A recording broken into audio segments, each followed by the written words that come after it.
Today we're going to take a look at the Lawrence Hall of Science site and specifically the Hey LHS Kids activity page. So if you're looking to introduce some technology into your science classroom, and this would be for the elementary grade levels and probably even better suited for the lower elementary grade levels, and you're just not quite sure how to bring that technology in, here is a quick and easy way to do that.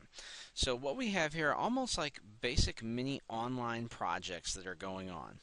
And so you can participate in these and then actually use the data that other students are collecting really for analysis. So you're doing the work that a scientist might do, but this site makes it so easy for you to use, and actually you get to use real data, which I think makes this really powerful. So we're going to take a look at one of the examples of the activities. You can see here, these are some of the activities you can do. They do also have games and things at the bottom, but we're going to focus more on the activities. So I'm going to go to the bug hunt.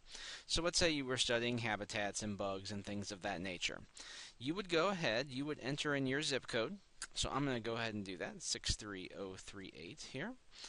And I'm going to say, have you seen these bugs? And so I'm just going to check a yes, or no, or things like that. And they may not see any right now, but there may be some of these that are like, oh yeah, we've seen these, or I've never seen this before. And you can talk about them, talk about the environment, things of that nature. We don't really have any snails at my house. Spiders, absolutely.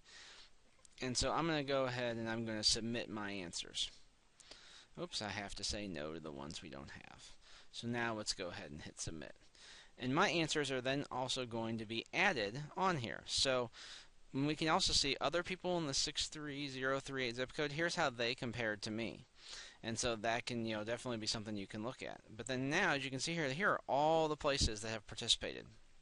And so if I want to go look at places that are nearby me, I can find, here's a place that's nearby. Let's say we go to a whole different area. We're studying regions. We're studying habitats. We can click on this actual real data and kind of see, well, what else is out there, what isn't? What are some things that are common? What are some things that are not common? And so there are all these different activities like that, but really now you can get the kids questioning. They can really start asking those questions. So like here's another example of where do plants grow. So in this case again, we're going to go ahead and 63038. We'll go ahead and enter that in. And then how many of the following grow near your home? So I'm looking outside my house. I actually have woods all behind me, so I'm just going to say 40, just as a guess. With needles, I really don't have anything. I may have one with needles. I have no palm trees and I have no cactus. And so we can go ahead and submit that. And again, our data is added here.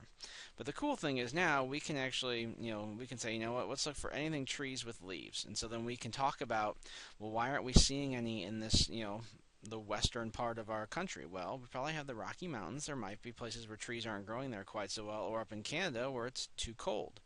We can go trees with needles, and again, we can kind of see that. We can go cactus. And again, you're going to see a majority of the cactus are in the south. Now, some people may have them up at the top here because they may have them in their homes. That can be something you always have to kind of, you have to take, the knowledge that's being shared here and realize, okay, you have to interpret that. So you're looking more for trends. But again, great, simple online projects to use. Check out the Lawrence Hall of Science Hey LHS Kids page.